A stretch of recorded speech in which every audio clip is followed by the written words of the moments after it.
Hello student, today I am going to explain you the remaining part of life process.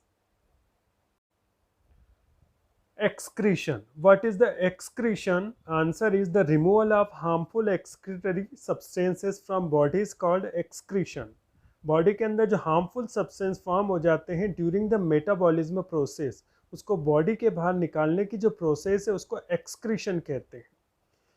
अब metabolism क्या होता है? Body के अंदर टू टाइप्स की प्रोसेस होती है, एक होती है एनाबॉलिज्म और दूसरी होती कैटाबॉलिज्म। एनाबॉलिज्म के अंदर न्यू प्रोडक्ट फॉर्म होते हैं, जबकि कैटाबॉलिज्म के अंदर जो ओल्ड प्रोडक्ट होते हैं उसका ब्रेकडाउन होता है। ये दोनों जो प्रोसेस होती है एनाबॉलिज्म और कैटाबॉलिज्म, इसको कंबाइनली कहा जाता है मेटाबॉलिज्म। इस प्रोसेस के दौरान कुछ हार्मफुल सब्सटेंस भी बॉडी में फॉर्म हो जाते हैं जिनको एक्सक्रीटरी प्रोडक्ट कहते हैं। इन एक्सक्रीटरी प्रोडक्ट को बॉडी के बाहर निकालने की प्रोसेस को एक्सक्रीशन कहते हैं। इस प्रोसेस में बॉडी के जो आर्गन पार्टिसिपेट करते हैं उनको एक्सक्रीटरी आर्गन कहते हैं, और ये आर्गन्स आपस में कंबाइन होकर जो सिस्टम फॉर्म करते हैं उसको एक्सक्रीटरी सिस्टम कहते हैं। Osmoregulation, the process in which maintains the amount of water, proper ionic balance in the body fluid is called osmoregulation. Body के अंदर जो बॉडी फ्लूइड होता है उसके अंदर आयनिक बैलेंस तथा वाटर की प्रॉपर क्वांटिटी को मेंटेन करने की प्रोसेस को ऑस्मोरेगुलेशन कहते हैं। Kidney maintain the osmoregulation process in human body. Human body के अंदर जो किडनी होती है वो ऑस्मोरेगुलेशन की प्रोसेस को मेंटेन करती है। Excretory organ of earthworm. Earthworm के जो एक्सक्रीटरी ऑर्गन्स होते हैं वो नेफ्रिडिया होते हैं। Excretory organ of insect, insect के जो एक्सक्रीटरी ऑर्गन्स होते हैं वो मेल्पिजियन ट्यूब्यूल्स होते हैं। Excretion in human beings, human being का जो एक्सक्रीटरी सिस्टम होता है उसमें बहुत सारे एक्सक्रीटरी ऑर्गन्स होते हैं, जैसे one pair of kidney, one pair of ureter, urinary bladder in urethra. You can see in this diagram, this one is a kidney. ये वन पेयर होती वर्टिबल कॉलम के दोनों साइड में होगी, और इन किडनी से नीचे की तरफ क्या निकलेगा? यूरेटर। एक यूरेटर ये और एक यूरेटर ये हैं।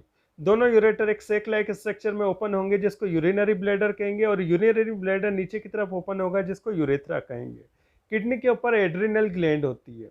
दोनों किडनी में रीनल आर्टरीज तथा रीनल वेन्स आती है जो कि ब्लड लाने तथा ले जाने का फंक्शन करती है। किडनी वन पेयर होती है। Location either side of vertebral column, vertebral column के दोनों साइड में होती है, एब्डोमिनल कैविटी में होती है, और एब्डोमिनल कैविटी की डार्सल सरफेस से अटैच होती है मेसोडर्मियम नामक मेम्ब्रेन के द्वारा। इनका जो स्ट्रक्चर होता है, शेप होता है, बीन शेप्ड होता है। कलर जो होता है रेडिश ब्राउन होता है।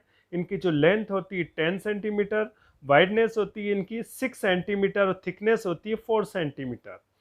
यूनिट ऑफ किडनी, किडनी की जो यूनिट होती है उसको नेफ्रॉन्स या यूरिनिफेरस ट्यूब्यूल्स कहते हैं। एक किडनी के अंदर बहुत सारे नेफ्रॉन्स होते हैं।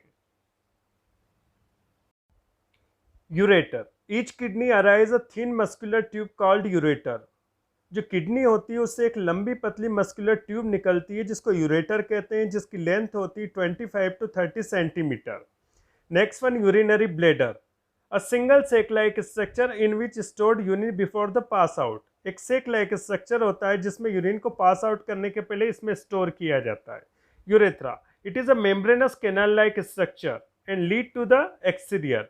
ये एक मेम्ब्रेनस कैनाल लाइक स्ट्रक्चर होता है जो बाहर की तरफ की ओर ओपन होता है। स्ट्रक्चर ऑफ नेफ्रॉन्स, नेफ्रॉन्स जो होते हैं किडनी की यूनिट होती है। नेफ्रॉन को यूरिनिफेरस ट्यूब्यूल्स भी कहते हैं। Each nephron consist of following part. एक नेफ्रॉन को जब देखेंगे तो इसके अंदर बहुत सारे पार्ट होते हैं। फर्स्ट वन बोमन कैप्सूल या Malpighian body. Second one proximal convoluted tubule, it is also known as PCT. Distal convoluted tubule, DCT. Loop of Henle and collecting duct.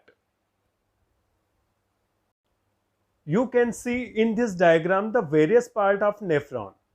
First one जो आपको दिख रहा है 1 नंबर से Bowman capsule है जिसको मेल्पिजियन body भी कहा जाता है। इस बोमन कैप्सूल के नीचे यू शेप जो स्ट्रक्चर दिखेगा इसको कहेंगे प्रॉक्सिमल कॉन्वोलेटेड ट्यूब्यूल या पीसीटी। और उसके जस्ट अपोजिट साइड में जो कॉन्वोलेटेड या गोल गोल घुमा हुआ स्ट्रक्चर है इसको 3rd नंबर दे रखा है, डिस्टल कॉन्वोलेटेड ट्यूब्यूल से या डीसीटी है। इन दोनों के नीचे एक यू शेप स्ट्रक्चर है जिसको 4 नंबर दे रखा है, लूप ऑफ हेनले है। और डिस्टल कॉन्वोलेटेड ट्यूबुल्स के जस्ट नीचे की तरफ जो ट्यूब लाइक स्ट्रक्चर है जिसको 5 मार्क्स दे रखे हैं, 5 नंबर दे रखे हैं, उसको कहते हैं कलेक्टिंग डक्ट। नेफ्रॉन्स के अंदर फिल्ट्रेशन का वर्क होता है, मतलब किडनी का जो मेन फंक्शन होता है फिल्टर करना होता है। किसको फिल्टर करना होता है? ब्लड को फिल्टर करना होता है। ब्लड के अंदर जो एक्सक्रीटरी हार्मफुल प्रोडक्ट होते हैं उसको ब्लड से बाहर निकालना होता है और ब्लड को प्यूरिफाई करना होता है। जब वो एक्सक्रीटरी प्रोडक्ट बाहर निकल आते हैं तो वो नेफ्रॉन से होते हुए यूरेटर में आते हैं, यूरेटर से होते हुए यूरिनरी ब्लैडर में आते हैं और यूरिनरी ब्लैडर से वो एक्सक्रीटरी प्रोडक्ट बॉडी के बाहर निकाल दिए जाते हैं। मतलब जो नेफ्रॉन्स होते हैं वो एक तरह से डायलिसिस करते हैं, मतलब ब्लड को प्योरीफाई करने का काम करते हैं। ब्लड के अंदर जितने भी इम्प्योरिटी होती है, हार्मफुल सब्सटेंस होती है, उसको अलग कर देते हैं और ब्लड को प्योरीफाई कर देते हैं।